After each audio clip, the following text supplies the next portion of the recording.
Room मिल जाएगा।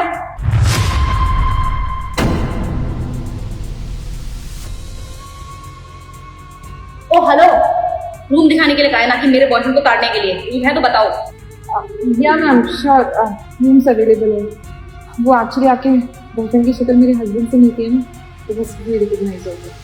मिलती होगी शक्ल, लेकिन ये मेरा बॉयफ्रेंड है, तुम्हारा हस्बैंड, समझी? चलो रूम दिखाओ। मैं कह रहा हूँ कि कहीं और रूम ले लेते ना यार, मुझे एक बार ठीक नहीं लगता। कहीं और चलते। मैं भी कहीं और क्यों जाना है? तुम्हें पता है कितनी नाइट हो चुकी है और मैं बहुत ज़्यादा थक भी गई हूँ। आसपास कहीं होटल भी नहीं है, इसमें रुक जाते हैं ना प्लीज। और इस होटल की रेटिंग भी 5 स्टार है, तो कोई प्रॉब्लम नहीं है।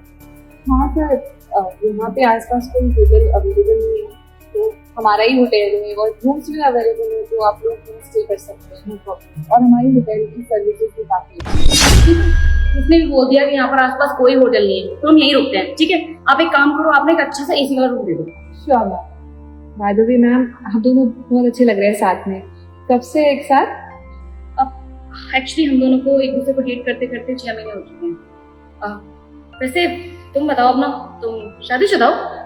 जी मैम, अब लव मैरिज हुई। अभी तक तो शादीशुदा थी, लेकिन अब मैं अपने पति से तलाक ला रहा हूँ। तलाक लोगी? लेकिन क्यों? अब सॉरी, मैं पूछना नहीं चाहिए इस तरीके से, लेकिन बता सकती हो मुझे कि तुम तलाक क्यों लेने वाली हो? दरअसल मैं भी बहुत जल्दी शादी करने वाली हूँ। मैम, जो मेरे हस्बैंड है वो मुझे चीट कर रहे हैं। मुझे कुछ देर पहले ही पता चला।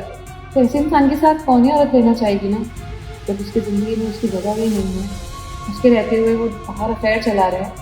तो आप फायदा उस इंसान के साथ रहने जो ट्रस्टवर्दी, लॉयल और ट्रांसपेरेंट भी ना हो अपनी ज़िंदगी के साथ।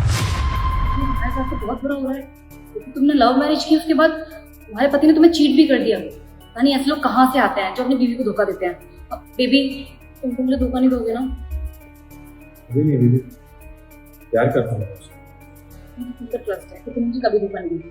तुम इतना प्यार करते हो मुझसे।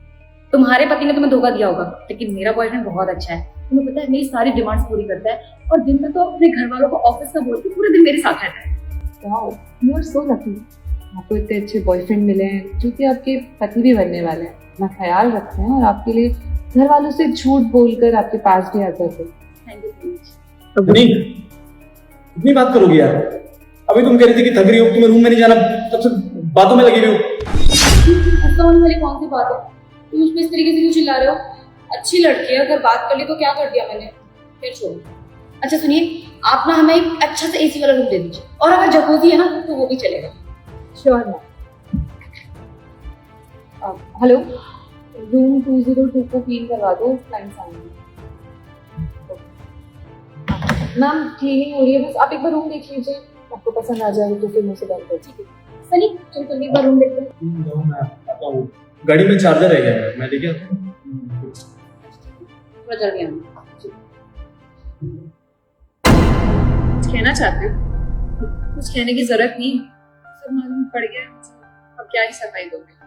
तो जस्टिफिकेशन थोड़ी है इन सब चीजों। ये क्या है? माफी मांगना चाहती हूँ। मत मांगो माफी, कोई जरूरत नहीं। परेशान हो गए थे मुझसे, बोर हो गए थे। नहीं तो फिर शायद तुम मर्दों की फितरत ही ऐसी है। कुछ नहीं हो सकता ना, तुम 6 महीने से डेट कर रहे हो उसको, बीवी है तुम्हारी, मैं बाहर जाके काम करती हूँ इसके लिए, ताकि हम दोनों का फ्यूचर सिक्योर हो सके। शादी की थी ना हमने, लव मैरिज, ये सोच की कि हम अपने प्यार से अपना परिवार बनाएंगे। मेरे पेरेंट्स खिलाफ थे तुमसे शादी करने, लेकिन फिर भी मैंने तुमसे शादी की because I love you. I was mad. देखी मैंने तुमसे शादी करके भाग कर, मुझे करना ही नहीं चाहिए था ये सब कुछ।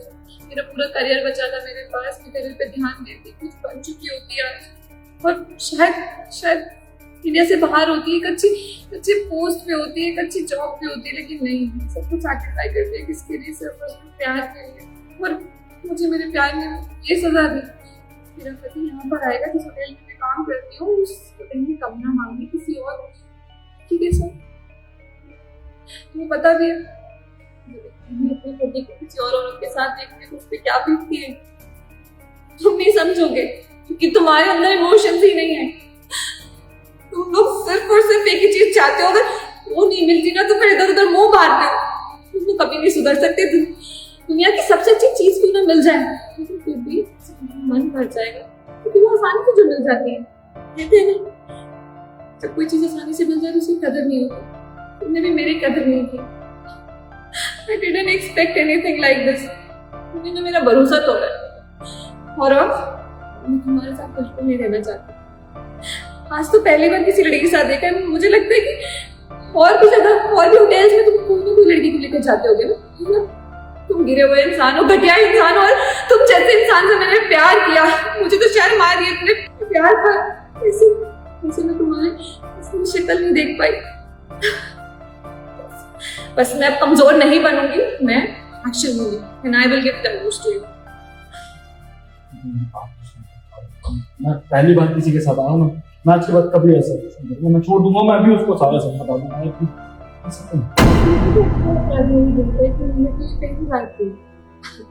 क्या करे फिर, पुलिस उनको छोड़ दे?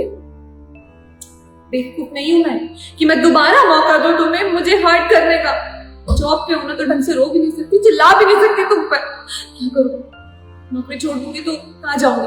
अब तो पति भी नहीं रहेगा ना जिंदगी में, किसके सारे जीऊंगी? एक नौकरी तो है मेरे पास। बट सीरियसली एक चीज तो समझ में आ गई, गलत किया मैंने अपनी मम्मी पापा की बात ना मानकर। तुम ना लायक ही नहीं हो, मेरे किसी के भी लायक नहीं हो। In fact you don't deserve any girl. मन तो कर रहा उसको अभी जाके बता दो, लेकिन छोड़ो। अब तुम मेरे थ्रू चले जाओगे तो कोई ना कोई चाहिए तो होगा ना दिल बहलाने को। करो याशी, एक के बाद दूसरी, दूसरी के बाद तीसरी, यही तो तुम्हारी फितरत है। कभी जिंदगी में घर नहीं बसा पाओ, क्योंकि नियत ही नहीं है तुम्हारी।